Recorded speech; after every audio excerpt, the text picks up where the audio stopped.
इदारा में एडमिशन हुए हैं, जो छठी जमात का नहीं तो 10-12 साल का बच्चा है, उन लोगों को 8 साल हम ये इदारा में रखकर इंशाअल्लाह PUC तक आलिम को इसके साथ पढ़ाएंगे। ನಮ್ಮಲ್ಲಿ ತೋರುವಂತಹ ಒಂದು ಕಾರುಣ್ಯ ದಯೆ ಎಂಬುದು ಅದು ನಾವು ಮರೆಯಲೇಬಾರದು. ಅಲ್ಲಾಹ ನಮ್ಮನ್ನು ಸಂರಕ್ಷಿಸುವಾಗ ಅಲ್ಲಾಹನ ದೀನಾದಂತಹ ಇಸ್ಲಾಮನ್ನು ನಾವು ಸಂರಕ್ಷಿಸಬೇಕು. ಅದು ಹೇಗೆ ಅಂತ ನಾವು ನಮ್ಮ ಮಕ್ಕಳಿಗೂ ನಮ್ಮ ಸಂಬಂಧಿಕರಿಗೂ ನಾವು ಹೇಳಿಕೊಡ್ಬೇಕು.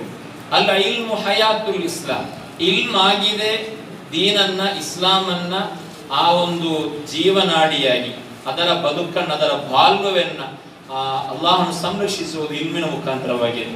ಕಿಯಾಮತ್ ದಿನ ತನಕ ಅಲ್ಲಾಹು ಸುಬ್ಹಾನಹು ವ ತಆಲಾ ಈ ಒಂದು ಸಮುದಾಯವನ್ನ ಒಂದು ಸಮಾಜವನ್ನ ಸಂರಕ್ಷಿಸಲಿಕ್ಕೆ ನಮಗೆ ಹೇಳಿಕೊಟ್ಟಂತಹ ದೊಡ್ಡ ಆಯುಧ, ದೊಡ್ಡ ಒಂದು ಶಕ್ತಿ ಎಂಬುದು ಅದು ವಿದ್ಯೆಯಾಗಿದೆ. ಅಲ್ಹಮ್ದುಲಿಲ್ಲಾಹ್.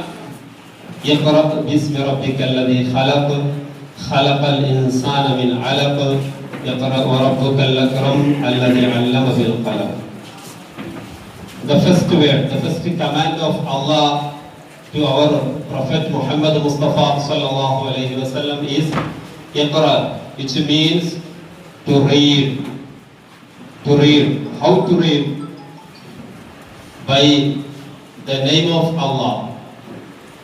Inshallah, we will teach our students to read Quran and its language Arabic.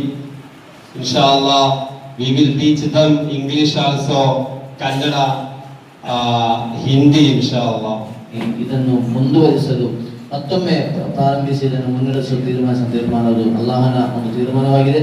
ಇದು ನಮಗೆ ಇರುವುದು ಇನ್ಶಾಅಲ್ಲಾ ಇದನ್ನು ಸಾಧ್ಯವಾದಂತಹ ರೀತಿಯಲ್ಲಿ ನಮಗಾದಷ್ಟು ರೀತಿಯಲ್ಲಿ ಇದಕ್ಕೆ ನಾವು ನೆರವನ್ನು ನೀಡಿ ಇದನ್ನು ಮುನ್ನಡೆಸುವಂತಹ ಒಂದು ಜವಾಬ್ದಾರಿ ಇಲ್ಲಿರುವಂತಹ ನೇತಾರರೊಂದಿಗೆ ನಾವು ಕೈ ಜೋಡಿಸಿ ಅದಕ್ಕೆ ಬೇಕಾದಂತಹ ಎಲ್ಲ ಸಹಕಾರ, ಅದು ಆರ್ಥಿಕವಾಗಿರಬಹುದು, ಅದು ಇನ್ನಿತರ ರೀತಿಯಲ್ಲಿ ಆಗಿರಬಹುದು, ಎಲ್ಲಾ ರೀತಿಯ ಸಹಕಾರವನ್ನು ಕೊಟ್ಟು ನಮ್ಮ ಮರಣದ ನಂತರ ನಮಗೆ ಇರುವಂತಹ ದೊಡ್ಡ ಆಸ್ತಿಯಾಗಿ ಇದನ್ನು ಮನಗಂಡು ಎಲ್ಲ ರೀತಿಯಲ್ಲೂ ಇದಕ್ಕೆ ಸಹಕಾರವನ್ನು ನೀಡಿ ಇದನ್ನು ಬೆಳೆಸಬೇಕಾಗಿ ಎಲ್ಲರಲ್ಲೂ ಪ್ರೀತಿಪೂರ್ವಕವಾಗಿ ವಿನಂತಿ ಮಾಡುತ್ತಾ ಅವಕಾಶಕ್ಕಾಗಿ ಎಲ್ಲರಿಗೂ ಕೃತಜ್ಞತೆಯನ್ನು ಸಲ್ಲಿಸ್ತಾ ನನ್ನ ಮಾತುಗಳನ್ನು ಕೊನೆಗೊಳಿಸ್ತೇನೆ.